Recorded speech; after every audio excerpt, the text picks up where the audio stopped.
So we are talking about ADO.NET। तो ADO.NET में हमारे पास में बहुत सारे ऑब्जेक्ट ऐसे मिल रहे हैं जिसके थ्रू आप डेटाबेस को कनेक्टिविटी करा रहे हो। मतलब अगर आप सपोज करो ADO.NET यूज़ करना चाहते हो तो you have lots of connection. कौन कौन से? SQL क्लाइंट हैं, Oracle क्लाइंट है, OLEDB है, ODBC है ना। और ये सारे किससे ड्राइव होके आ रहे हैं? डेटा से। अगर आप यहाँ लिखते हो यूजिंग, अगर आप यहाँ पे लिखते हो यूजिंग, तो यूजिंग के बाद अगर आपने लिखा सिस्टम एक रूट क्लास का नाम है जो मेन क्लास है, और उसके अंदर आता है डेटा। डेटा का मतलब होता है डेटाबेस। जहाँ पे डेटा आ गया वहाँ मतलब समझ जाना कि डेटाबेस है। जब हम डेटा पे क्लिक करते हैं, ये डेटा के सब क्लासेस को मैं ड्राइव करता हूँ, तो ये इंटेलिजेंस ही हमें क्या दिखा रहा है? एक तो मुझे दिखा रहा है SQL क्लाइंट, यानी कि we can use the SQL connection, SQL client objects here.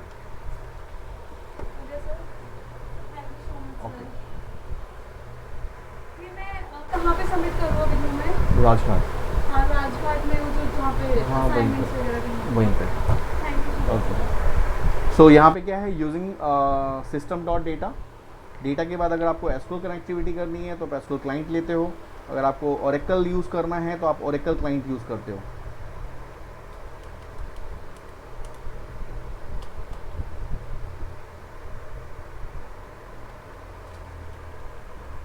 Oracle client नहीं है विजिबल यहाँ पे, तो आपको ऐड करना पड़ेगा। आपके पास OLEDB ऑब्जेक्ट है, आप OLEDB यूज़ कर सकते हो और ODBC यूज़ कर सकते हो। ठीक है। Oracle क्लाइंट को ऐड करना पड़ेगा आपको। ये जैसे हम यहाँ पे जब हम किसी भी एप्लीकेशन को ओपन करते हैं ना, तो यहाँ पे देखोगे प्रॉपर्टीज़ दिखाता है तुम्हें ना, ये रेफरेंसेस दिखा रहा है ना। इस रेफरेंसेस के अंदर में Oracle क्लाइंट नहीं है, तो you need to add this, right click करके यहाँ पे ऐड करना पड़ेगा। बहुत सारे रिसोर्सेज होते हैं कि जो हमारे पास में नहीं होते। जैसे ऐड रेफरेंस पे आया ना, तो ऐड रेफरेंस पे जाओगे, फिर Oracle क्लाइंट को सेलेक्ट करोगे तो Oracle आएगा। इसी तरह से वी हैव, अभी जो मेरे पास आ रहा है वो हमारे पास 3 है। कौन कौन से? एक तो OLEDB। अगर मैं OLEDB करता हूँ, ठीक है, अगर मैं यहाँ पे OLEDB करता हूँ तो मतलब मैं OLEDB के सब क्लास सारे ऑब्जेक्ट यूज़ कर सकता हूँ। यहाँ पे जैसे मैं अगर लिखूँगा, सपोज कर लो मैं लिखता हूँ OLEDB, OLEDB कनेक्शन आ रहा है। OLEDB क्या आ रहा है? कमांड भी आएगा, OLEDB डेटा अडेप्टर आएगा, OLEDB डेटा रीडर आएगा। ये 4 ऑब्जेक्ट आपके हैं। चारों का मैं आपको बताने जा रहा हूँ कि कैसे यूजेस हैं, है ना। तो अभी फ़िलहाल क्या है, अगर मैं यहाँ पे OLEDB कनेक्शन को लिखता हूँ तो OLEDB कनेक्शन किसके थ्रू आ रहा है?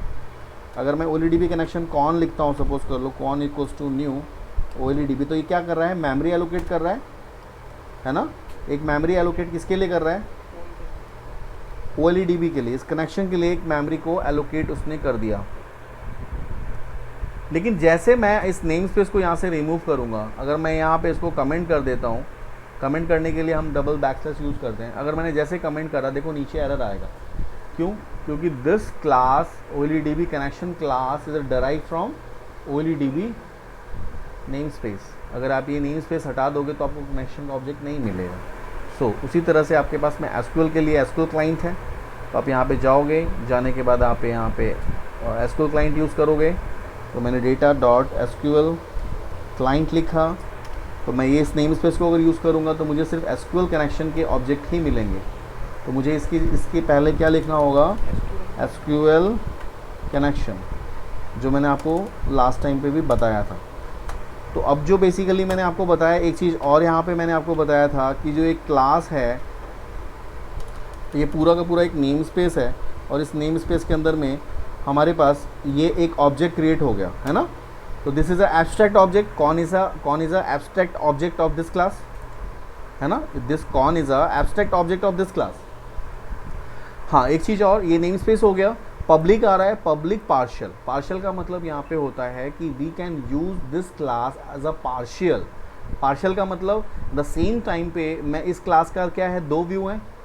एक इस क्लास का डिज़ाइन व्यू है और एक इसका क्या है, कोड व्यू है। इसको हम लोग कोड बिहाइंड कहते हैं। इस पेज को हम लोग क्या बोलते हैं? Code behind. What is the actual code behind this page is code behind, right.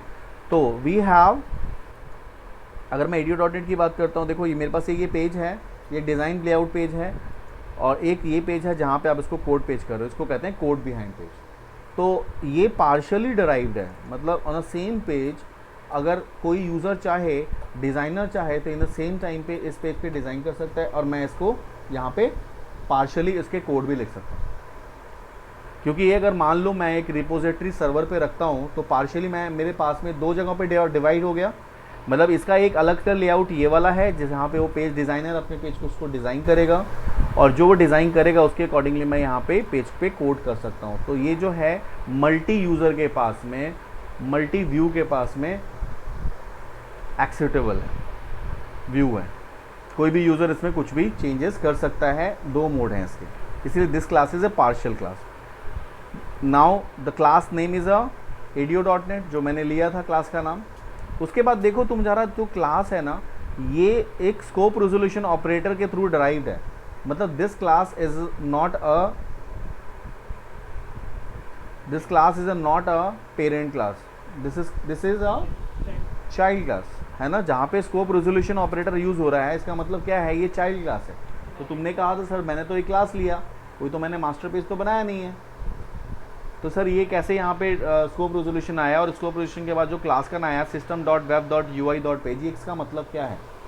तो मतलब ये एक नेम स्पेस है, ये कह रहा है कि जो आप क्लास बना रहे हो ना, जो आपने क्लास यूज़ लिया है अभी, वो क्लास मैंने एक क्लास से ड्राइव की है, और वो जो क्लास है उसका नाम है system.web.ui.page। UI का मतलब क्या हो, यूज़र इंटरफेस का पेज, यानी कि जो तुम ऑब्जेक्ट बनाने जा रहे हो। ऐसा नहीं है कि मैंने आपको बोला कि आप ये चीज़ बनाओ, कुछ भी मैंने आपको बनाने के लिए ऑर्डर कर दिया, तो आप क्या कर रहे हो, इनिशियली आपको बटन बनाने के लिए पहले बटन बनाना पड़ रहा है। समझ रहे हो बात को, बटन बनाने के लिए पहले आप बटन बना रहे हो, बटन को यूज़ करने के लिए पहले आप बटन बना रहे हो, टेक्स्ट बॉक्स को यूज़ करने के लिए पहले आप टेक्स्ट बॉक्स डेवलप कर रहे हो, फॉर्म को बनाने के लिए तुम फॉर्म बना रहे हो, तब यूज़ कर पाओगे ना। तो यहाँ पे क्या है, ये चीज़ें जो हैं ऑलरेडी मेरे पास बनी हुई हैं, मैं उसको यूज़ करके एक नया फॉर्म क्रिएट कर रहा हूँ। Like you have lots of things, अगर तुम्हें पानी पीना है तो पानी के लिए, पीने के लिए तुम्हें उसी समय पे वो नहीं करना, लाइक आप यहाँ से पूरा गड्ढा खोनो पहले तो, और उसको बुलाओ भाई, उसमें पाइप लगाएंगे और उसको ज़मीन से पानी निकालेंगे फिर पिएंगे, ऐसा नहीं करना है। ऐसे करने को क्या होगा, हम सेम टाइम पे सारा काम कर रहे हैं, there are lots of things. यहाँ पे चीज़ क्या है, यहाँ पर आपको फॉर्म बनाना है ना, तो जो फॉर्म के रिसोर्सेस हैं, जो आपका फॉर्म का जो आपको मिलेगा, जो आउटपुट मिलेगा, जिसमें फॉर्म भी है, जिसमें एक फॉर्म की बहुत सारी प्रॉपर्टी है। अगर एक फॉर्म है तो फॉर्म की प्रॉपर्टी होगी ना, फॉर्म का नाम होगा, फॉर्म का बैक कलर होगा, फॉर्म की पोजीशनिंग होगी, फॉर्म का थिकनेस होगा, बॉर्डर होगा, सब चीज़ें होंगी। तो वो सारी चीज़ें जो हैं वो ऑलरेडी बनी हुई हैं, एक प्रॉपर्टी बनी हुई है, उस प्रॉपर्टी में तुम चेंज करोगे, यहाँ पर रिफ्लेक्शन देखोगे, तुम्हारे पास बटन्स बने हुए हैं, तुम्हारे पास सारे कंट्रोल्स बने हुए हैं, जो कि इस क्लास से ड्राइव होके आ रहे हैं, इस क्लास से ड्राइव हो गया। That's why this is drive class. समझे बात को, ये ड्राइव क्लास है। और ये जो चीज़ अगर तुम इस क्लास की डेफिनेशन पे अगर तुम जाओगे तो तुम यहाँ पे देखोगे जितने भी तुम्हारे पास में जितने भी ऑब्जेक्ट्स हैं, इसके जितने भी ऑब्जेक्ट्स हैं, पेज से रिलेटेड जितने भी ऑब्जेक्ट्स हैं, तुम्हें यहाँ पे दिख जाएगा। ये सब देखो पेज के ऑब्जेक्ट्स हैं जो कि ऑलरेडी तुम यूज़ कर रहे हो, यहाँ पे इसको तुम यहाँ पे यूज़ कर रहे हो, और उस पेज से रिलेटेड तुम सारी कर सकते हो। अगर यूआई पे जाओगे तो यूज़र इंटरफेस से रिलेटेड जितने भी कंट्रोल्स होंगे वो तुम्हारे पास आ जाएंगे। तो these are the things that we have already implemented in a class that we have derived in this class. That's why this is a child class. इसको हम चाइल्ड क्लास बोलेंगे क्योंकि स्कोप रेजोल्यूशन ऑपरेटर यूज़ किया हो रही है। उसके बाद देखो तुम्हारे पास आया पब्लिक वॉइड पेज लोड, और उसके बाद ब्रैकेट के अंदर में कुछ यहाँ पे ऑब्जेक्ट है। तो तुम इसको क्या बोलते हो, तुम इसको क्या बोलोगे, ये क्या चीज़ है? क्या ये फंक्शन है, क्या ये मेथड है, क्या ये प्रॉपर्टी है, क्या है ये? इसको आप यहाँ पे C# के अंदर में आप फंक्शन और मेथड एक ही चीज़ होती है। Function and method both are same thing, ठीक है, इन C#। यहाँ पे तो फंक्शन और मेथड की बात अगर हम करते हैं तो यहाँ पे मेथड का मतलब क्या होता है? मेथड मतलब कि एक ऐसी प्री डिफाइंड प्रॉपर्टी, एक प्री डिफाइंड कॉम्पोनेंट जिसको आपने एक बार बना दिया तो बार बार आपने क्या किया, उसमें वैल्यूज़ दी तो उसके अकॉर्डिंगली वो चलेगा। आपने एक कार बना दिया, आपने एक कार मॉडल बना दिया, आपने एक मेथड बना दिया कार का। उस मेथड के अंदर में क्या है, उसमें पेट्रोल डालो और जहाँ स्टेयरिंग घुमाओगे वहाँ चलेगी। तो एक मेथड है ना, उस मेथड में तुम बैठ के जाओ या मैं बैठ के जाऊँ, तो बार बार क्या हो रहा है, उस मेथड के पैरामीटर की वैल्यू चेंज हो रही है, उसमें पैरामीटर की वैल्यू चेंज हो रही है। उसको चाहिए भाई पेट्रोल, उसको पेट्रोल मिल गया वो चलेगा। अब उसमें हम किस, आप जाओ या मैं जाऊँ, वही बात है।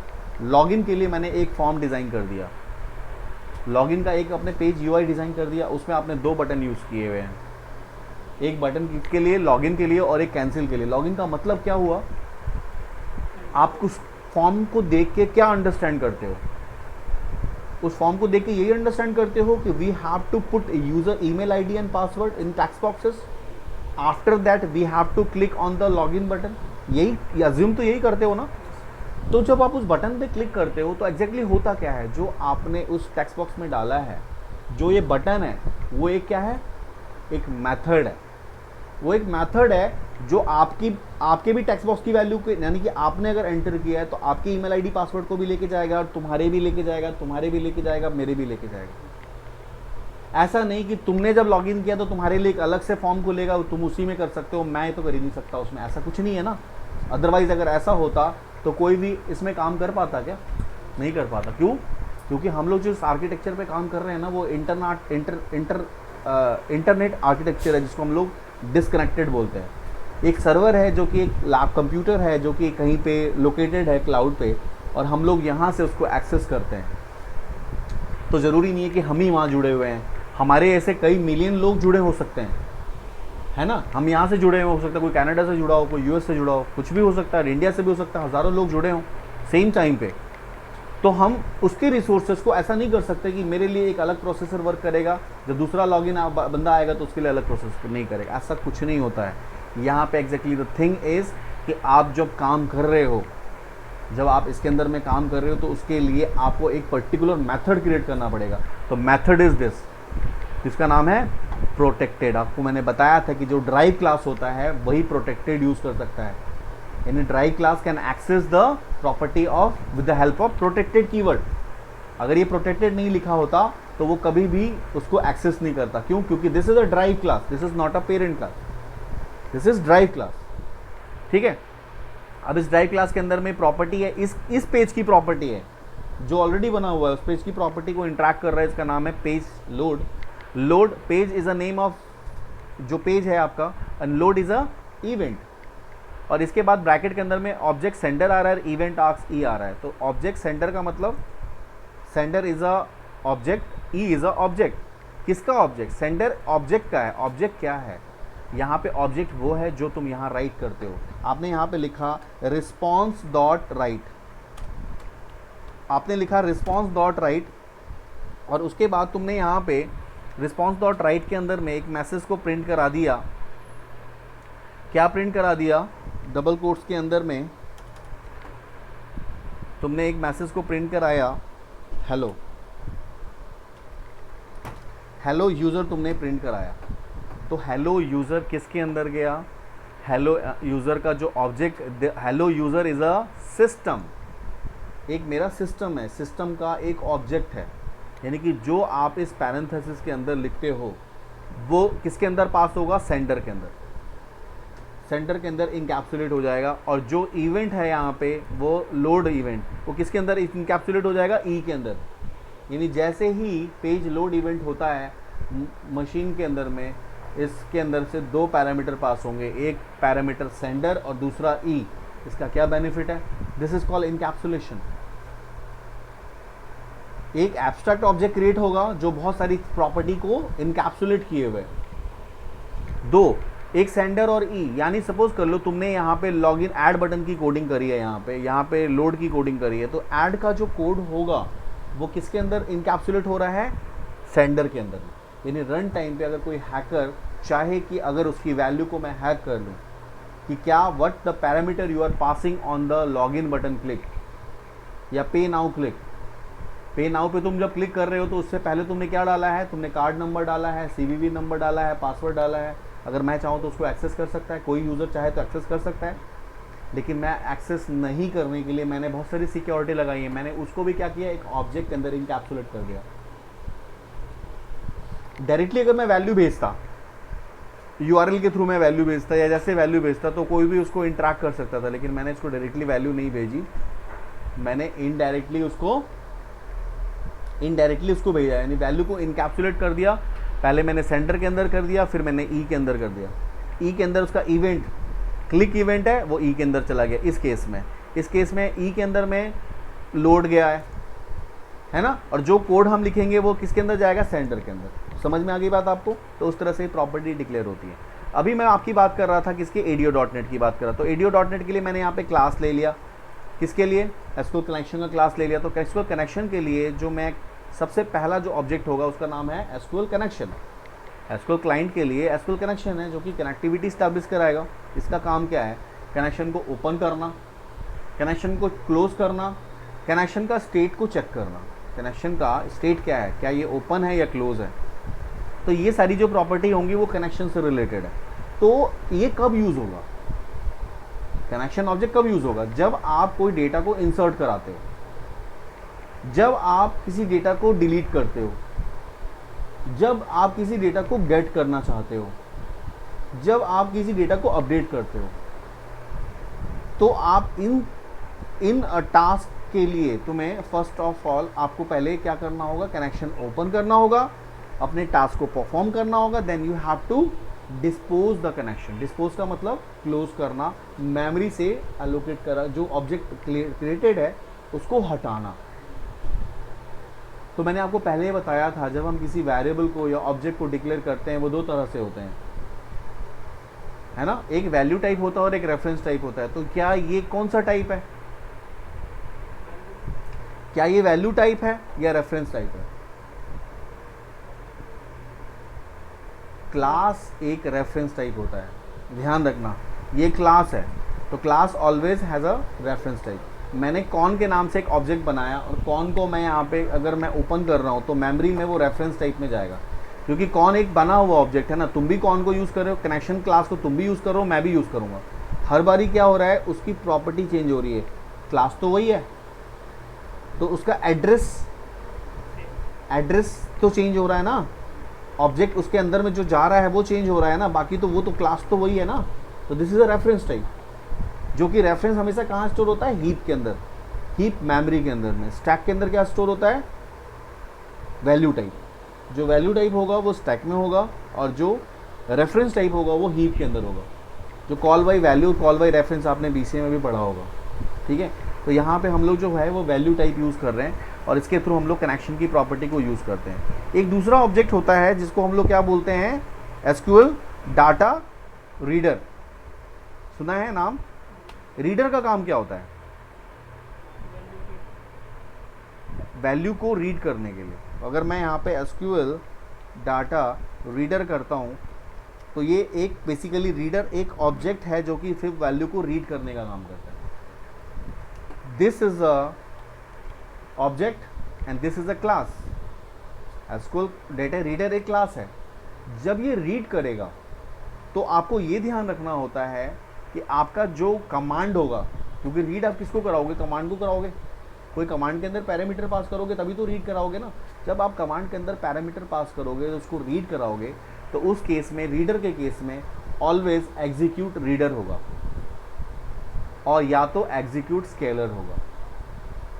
रीडर और स्केलर, अब रीडर और स्केलर में क्या फ़र्क है?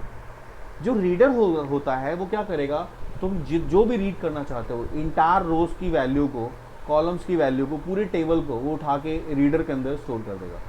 तो reader is a object, reader is a object that read the entire table value. लेकिन कभी कभी ऐसा होता है कि हमें ना पूरी टेबल के अंदर में, पूरी टेबल में हो सकता है टेबल में 1 मिलियन डेटा हो, उस 1 मिलियन डेटा में मुझे फर्स्ट रो और फर्स्ट कॉलम की वैल्यू चाहिए। अब रीडर क्या करेगा, रीडर के अंदर सपोज कर लो रीडर के अंदर पॉइंटर होगा, कर्सर पॉइंटर कहीं पे भी होता है तो पॉइंटर होगा। ऑलवेज रीडर का जो पॉइंटर होगा वो एंड ऑफ द रिकॉर्ड होगा, जिसको कहते हैं EOF, एंड ऑफ रिकॉर्ड, बिल्कुल एंड में होता है। तो जब अब तुम किसी वैल्यू को रीड करोगे तो वो क्या करेगा, वो स्क्रॉल करके ऊपर जाएगा। स्क्रॉल करके वन बाय वन करके ऊपर जाएगा और it will take more time. लेकिन अगर आपको फर्स्ट रो और फर्स्ट कॉलम की वैल्यू चाहिए, अगर आप रीडर यूज़ करते हो तो बहुत टाइम लग जाएगा, तो इसीलिए हम वहाँ पे यूज़ करते हैं स्केलर। तो स्केलर क्या करता है, वो आपके फर्स्ट रो फर्स्ट कॉलम की वैल्यू को रिटर्न कराएगा इफिशिएंटली, वो स्क्रॉल नहीं करेगा। जैसे रीडर क्या करेगा, वन बाय वन करके और रोज स्क्रॉल करके वो ऊपर तक जाएगा, it will take more time. यानी कि अगर आपका लूप के अंदर में आपने इसको बनाया हुआ है तो उसका 1 मिलियन टाइम लूप चलेगा पहले, तब जाके वो फर्स्ट वाली वैल्यू को देखेगा। लेकिन यहाँ पे जो होता है स्केलर, वो आपका गो टू स्टेटमेंट यूज़ करता है, वो डायरेक्टली जंप कर जाएगा आपके फर्स्ट रो के फर्स्ट कॉलम की वैल्यू को, और जो आप चाहते हो वो रिटर्न कर देगा। तो बहुत ज़्यादा इफिशिएंटली वर्क करता है, इसको कहते हैं एग्जीक्यूट स्केलर। तो ये दोनों चीज़ें यूज़ होती हैं आपके रीडर के साथ में। एक होता है आपका जिसको हम लोग कहते हैं एसक्यूएल डेटा अडेप्टर। अब देखो अडेप्टर बहुत बड़ा रोल प्ले करता है यहाँ पे। अडेप्टर का मतलब क्या होता है, अडेप्टिंग करने का, है ना। मतलब कि अगर मैं सपोज कर लो एसक्यूएल डेटा अडेप्टर, मैं एक ऑब्जेक्ट ले लेता हूँ, इसका नाम ADP is equal to new SQL data adapter, right. तो बेसिकली देखो अडेप्टर का रोल क्या हो गया। अच्छा, एक चीज़ आपने देखा है यहाँ पे, मैंने यहाँ पे कौन ऑब्जेक्ट लिया था SQL कनेक्शन के लिए, मैंने मेमोरी एलोकेट किया है न्यू। न्यू का मतलब क्या है, what is new, new is a keyword that allocate memory for the class. Class का नाम क्या है, SQL कनेक्शन, उसके लिए कौन नाम से एक यूजर डिफाइंड टाइप ऑब्जेक्ट लिया, उसके अंदर मेमोरी एलोकेट किया जिसमें तुम्हारी वैल्यूज़ की स्टोर होगी, जो भी करंटली वैल्यू होगी। ये मैंने अडेप्टर में भी किया है, ये मैंने कॉन में भी किया है, लेकिन मैंने रीडर में नहीं किया। रीडर को मैंने न्यू से क्यों नहीं एलोकेट किया,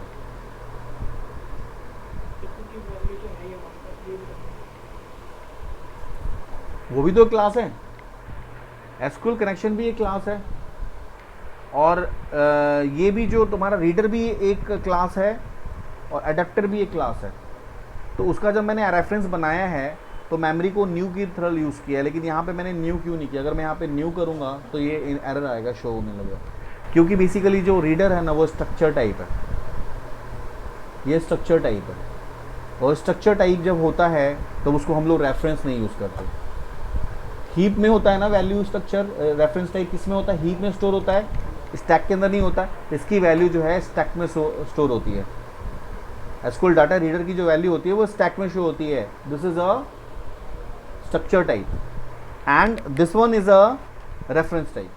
दैट्स वाई DR की वैल्यू ऑलवेज न्यू के कीवर्ड से एलोकेट नहीं की जाती है। ये क्वेश्चन है जो पूछते हैं इंटरव्यू में। फिर अब अडेप्टर की बात करते हैं। तो अडेप्टर का काम क्या होता है, अडेप्टर जैसे हम मोबाइल अडेप्टर यूज़ करते हैं, लैपटॉप अडेप्टर यूज़ करते हैं, वहाँ पे उसका काम क्या होता है, दो काम करता है वो। अगर आप ध्यान करोगे अगर किसी भी अडेप्टर को, तो दो काम करता है। एक तो कनेक्टिविटी स्टैब्लिश करता है। क्या कनेक्टिविटी स्टैब्लिश करता है, तुम्हारा जो लैपटॉप है या तुम्हारा मोबाइल है वो किससे चलता है, बैटरी से चलता है, यानी इसको कहते हैं DC वोल्टेज, DC वोल्टेज। और एक वोल्टेज होता है AC वोल्टेज से चलता है तुम्हारा तुम्हारे जो घर के लाइट्स वगैरह हैं और जो तुम्हारा जो रिसोर्सेज हैं। और जो DC होता है वो बैटरी से चलता है, बैटरी से चलता है। अब जो तुम्हारे लैपटॉप है ये, वो लैपटॉप बैटरी से चलता है, तो बैटरी को तो तुम्हें चार्ज करना है, तो उसके लिए चार्ज करने के लिए तुम क्या करते हो, एक अडेप्टर लगाते हो। तो अडेप्टर का काम क्या हो गया, सबसे पहला तो काम ये हो गया तो उस AC से लेके और उस लैपटॉप तक के कनेक्टिविटी को स्टैब्लिश करना, कनेक्शन को स्टैब्लिश करना पहला वर्क होता है। और दूसरा वर्क क्या होता है, जो तुम्हारा जो AC है, AC वोल्टेज को कन्वर्ट करके DC में तुम्हारी बैटरी को फिल करना, यानी फिल करना और उसको बताना जहाँ से वो आ रहा है कि मैं अपडेट कर रहा हूँ, फिल और अपडेट करना। ये दो काम होता है अडेप्टर का। अगर आप नॉर्मली अपने फ़ोन अडेप्टर और लैपटॉप अडेप्टर की बात करते हो तो सेम यहाँ पे वही वर्क है। यहाँ पे हम क्या कर रहा है कि अगर मुझे अडेप्टर यूज़ करना है तो मुझे कहीं ना कहीं तो फिल कराना पड़ेगा। तो फिल कराने के लिए वी हैव रिसोर्सेज। मेरे पास डेटा रीडर है, मेरे पास डेटा टेबल है, मेरे पास डेटा सेट है। डेटा सेट मतलब सेट ऑफ मल्टीपल टेबल्स। अगर मुझे एक टेबल को यूज़ करना है तो मैं क्या यूज़ करूँगा, डेटा टेबल। अगर मुझे मल्टीपल टेबल एक ही जगह यूज़ करना है तो मैं क्या यूज़ करूँगा, डेटा सेट। Got it. और अगर रीडर यूज़ करना है, एक ही टेबल यूज़ करना है, तो डी यूज़ करूँगा, डेटा रीडर। तो अगर मैं चाहूँ तो अडेप्टर के थ्रू डी में, डेटा टेबल के अंदर में, डेटा सेट के अंदर में, या डेटा रीडर के अंदर में वैल्यू को क्या कर सकता हूँ, फिल कर सकता हूँ। मैं पहले फिल करूँगा फिर तो अपडेट करूँगा। पहले मैं यहाँ फिल करूँगा और फिर किसको अपडेट करूँगा, डेटाबेस को अपडेट करूँगा कि मैंने फिल कर दिया। यानी आपने जब यहाँ पे फॉर्म आपके पास आया, फिल हो गया, उसके अंदर आपने जो भी चेंजेस किए, किस पे किए आपने, उस फॉर्म पे किए, with the help of reader, with the help of adapter, sorry with the help of data table या डेटा टेबल या डेटा सेट या रीडर, इसी के थ्रू आपने किया ना। उसमें जो ये आपने चेंजेस किए, वापस क्या करेगा अडेप्टर, उस वैल्यू को ले आकर डेटाबेस में अपडेट कर देगा कि आपने जो चेंजेस किए वो रिफ्लेक्ट हो गया सर्वर पे। तो this is a role of adapter. तो जब भी आप अडेप्टर यूज़ करोगे तो अडेप्टर के साथ भी पैरामीटर क्या जाएगा, कमांड जाएगा। अगर मैं सपोज कर लो अडेप्टर के थ्रू इंसर्ट कराना चाहता हूँ या सिलेक्ट करना चाहता हूँ, तो मैं क्या करूँगा, अडेप्टर के अंदर क्या भेजूंगा, कमांड, पैरामीटर भेजूंगा। तो जब मैं पैरामीटर भेजूंगा तो मैं कनेक्शन का नाम भी भेजूंगा, उसके भी ऑब्जेक्ट मैंने भेज दिया। कभी भी देखना अडेप्टर के साथ कनेक्शन ओपन और क्लोज नहीं होगा, क्योंकि अडेप्टर ऑटोमेटिकली क्या कर रहा है, दो काम कर रहा है, कनेक्शन को स्टैब्लिश कर रहा है और फिल और अपडेट का काम कर रहा है। तो कभी भी आपका अडेप्टर के साथ, जब अडेप्टर आप यूज़ करोगे तो कभी भी आपका फिल और अपडेट नहीं करेगा। ठीक है, तो ये हो गया आपका अडेप्टर। यानी कि अगर आपको रीडर यूज़ करना है तो आपको कनेक्शन यूज़ करना है, कनेक्शन आप ओपन क्लोज करोगे, आपको कनेक्शन के लिए तो कनेक्शन तो ऑब्जेक्ट है ही है। और अगर आपको सपोज कर लो कमांड, कोई कमांड को रन कराना है तो कमांड के लिए भी आपको कनेक्शन की ज़रूरत पड़ेगी। लेकिन अगर आप रीडर यूज़ करते हो, अडेप्टर यूज़ करते हो, तो आपको कभी भी कनेक्शन की ज़रूरत नहीं पड़ेगी, क्योंकि अडेप्टर ऑटोमेटिकली कनेक्शन को स्टैब्लिश्ड करता है।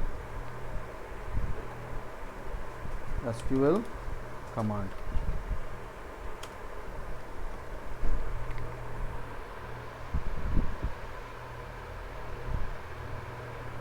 ठीक है। तो ये आपके 4 ऑब्जेक्ट हैं, इन चारों ऑब्जेक्ट्स पे हम काम करते हैं। जब हम कमांड पे काम करते हैं तो कमांड को हमें देखना पड़ता है कि कमांड का नेचर क्या है। कमांड का नेचर दो तरह से हो सकता है ना, एक तो DML हो सकता है और क्या हो सकता है, DDL हो सकता है। तो हमें देखना पड़ता है कि कमांड का नेचर क्या है, क्या वो, अगर मैं DML की बात करता हूँ तो DML में क्या कौन कौन से स्टेटमेंट आ जाएंगे। DML की अगर हम बात करते हैं तो DML के साथ मेरे जो स्टेटमेंट हो जाएंगे वो हो जाएंगे इंसर्ट, अपडेट एंड डिलीट। लेकिन अगर मैं DDL की बात करता हूं तो DDL के अंदर क्या आएगा, सिर्फ और सिर्फ सेलेक्ट, ओनली सेलेक्ट। यानी कि आपको चेक करना होगा कि अगर आपको DDL यूज़ करना है तो आपको क्या करना है, सेलेक्ट। अगर आप सेलेक्ट यूज़ कर रहे हो, DDL यूज़ कर रहे हो, यानी कि सेलेक्ट की क्वेरी है, तो सेलेक्ट की क्वेरी के साथ में क्या जाएगा, एग्जीक्यूट क्या, रीडर है ना, यहाँ पे आप जाएगा एग्जीक्यूट रीडर। ठीक है। लेकिन अगर आप ये यूज़ कर रहे हो, DML या इंसर्ट अपडेट डिलीट हो रहा है, तो उसके क्या आ जाएगा, एग्जीक्यूट नॉन क्वेरी, ये जाएगा। और एग्जीक्यूट जो नॉन क्वेरी होती है वो उसका मतलब क्या होता है, अगर आपसे कोई क्वेश्चन पूछेगा कि what is the meaning of non query, non query का मतलब क्या होता है, नॉन क्वेरी का मतलब होता है it return affected number of rose and columns. इसी में लिख देता हूँ, इसको नोट डाउन कर लेना, क्योंकि ये इंटरव्यूज में पूछते हैं। अगर नॉन क्वेरी का मतलब होता है it return affected number of rose and columns, है ना। अगर आप बात करते हो तो अफेक्टेड कब होगा, जब इंसर्ट होगा तो अफेक्ट होगा, डिलीट होगा तो अफेक्ट होगा, है ना, और अपडेट होगा तो अफेक्ट होगा। लेकिन सेलेक्ट में अफेक्ट होगा क्या, नहीं होगा ना। तो इसीलिए यहाँ पे नॉन क्वेरी यूज़ किया जाता है। तो इन चारों को हम लोग यूज़ करके करते हैं काम। और एक इसमें डेटा सेट भी होता है और एक डेटा टेबल भी होता है ना। उसके बारे में कि अगर आप लिखना चाहो तो लिख सकते हो। हाँ इसमें से हाँ पर जिस तरह से एग्जीक्यूट नाम की जो आपने एक्सप्लेन किया उसी तरीके से एग्जीक्यूट रीडर की और आ गई है फिर। हाँ ठीक है। देखो एग्जीक्यूट रीडर बेसिकली क्या करेगा, अगर एग्जीक्यूट रीडर की बात करते हो तो ये रीडर क्या करेगा, रिटर्न करेगा अफेक्टेड नंबर ऑफ रोज को, रिटर्न को ये कमांड को करता है जो अडेप्टर करेगा। और लेकिन रीडर के केस में अगर हम आते हो तो ये क्या करेगा, इट इज़ अ क्लास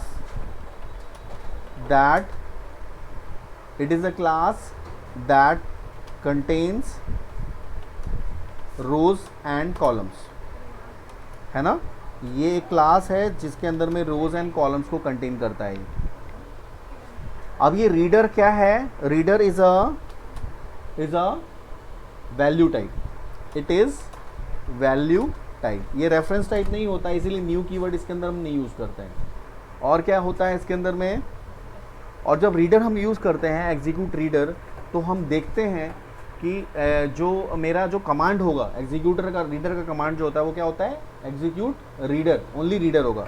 तो ये जो कमांड यूज़ करता है, command used as execute reader, ये एग्जीक्यूट रीडर यूज़ करेगा, नॉन क्वेरी नहीं करेगा। कभी भी ध्यान रखना, जब भी आप इसमें देखोगे रीडर के साथ में जब भी कमांड यूज़ होगा तो उसका होगा एग्जीक्यूट रीडर, ठीक है। इसीलिए जब ये कमांड एग्जीक्यूट होता है तो हम एग्जीक्यूट किसी ना किसी कमांड में कराते हैं, तो वहाँ वो वैलिडेट होता है कि आपका जो कमांड है उसका टाइप क्या है, उसमें जो आपने कमांड पास किया है वो क्या है। लेकिन नॉर्मली जब हम रीडर यूज़ करते हैं तो सिर्फ और सिर्फ रीडर के लिए क्या यूज़ करते हैं, एग्जीक्यूट रीडर, ओनली यूज़ करेंगे एग्जीक्यूट रीडर। या अगर हाँ एग्जीक्यूट, ये एग्जीक्यूट रीडर होगा जब आपको पूरे रोज की वैल्यूज दिखानी है, मतलब इंटायर अगर आपको रो एंड कॉलम को देखना है, पूरे टेबल को सर्च करना है, तो उसके लिए आप क्या करोगे, एग्जीक्यूट रीडर। लेकिन अगर आपको वहाँ पे सिर्फ देखना है first row and first column की वैल्यू, जो मैं आपको बोला था, तो उसके लिए क्या करोगे, गो टू स्टेटमेंट यूज़ करोगे। तो गो टू स्टेटमेंट के लिए क्या करेंगे, एग्जीक्यूट स्केलर। उस केस में आपको यूज़ करना है फॉर सेलेक्टिंग फर्स्ट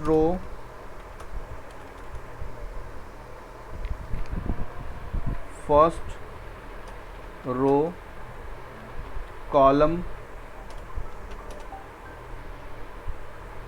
वैल्यू,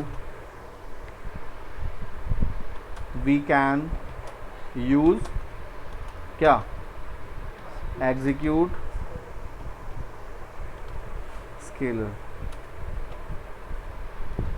ठीक है। हमेशा एग्जीक्यूट स्केलर यूज़ करोगे जो कि आपके फर्स्ट रो फर्स्ट कॉलम की वैल्यू को रिटर्न कराने के लिए। ये यूज़ करता है आपका go to statement, it use go to statement.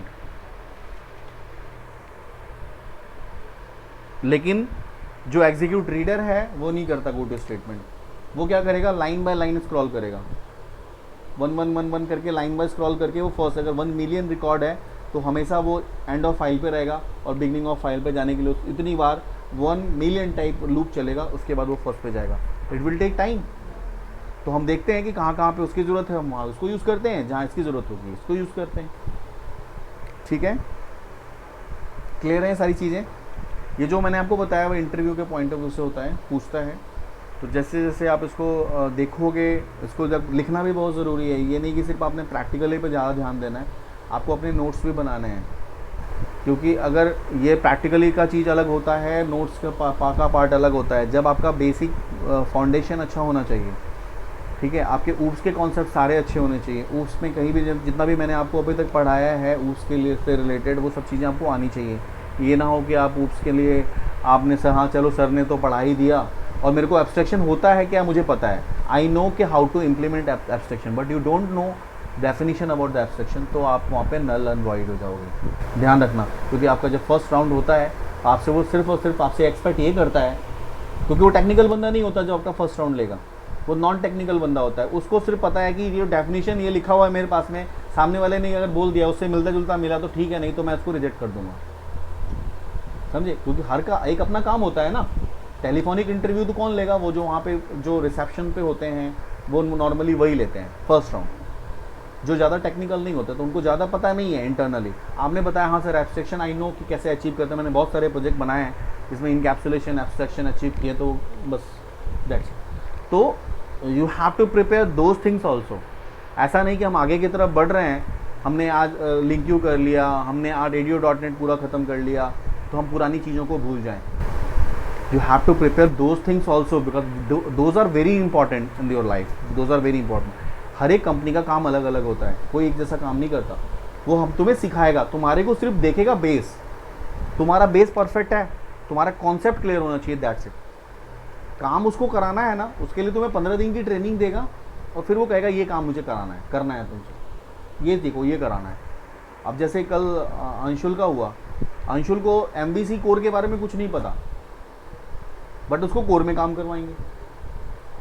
But उसका क्या देखा, उसका बेसिक देखा, तेरा ये पार्ट तो कंप्लीट है ना, ये बेसिक कंप्लीट है, फाउंडेशन कंप्लीट है, उसको पता ये कर लेगा, इसीलिए उसको बोला मैं उसको ये चीज़ सिखाऊंगा तो वो कर लेगा, फिर वो उस पर काम कर, क्योंकि उसका प्रोजेक्ट ही होगा वैसा। वो 1 महीने बाद वो MVC में उसको परफेक्ट बना देगा कोर में।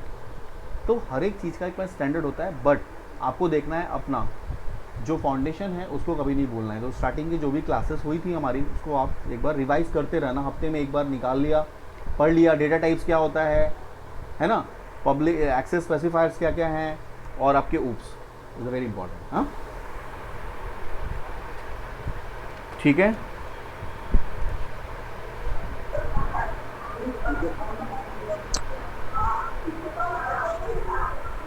और कोई डाउट है तुम्हें? ठीक है।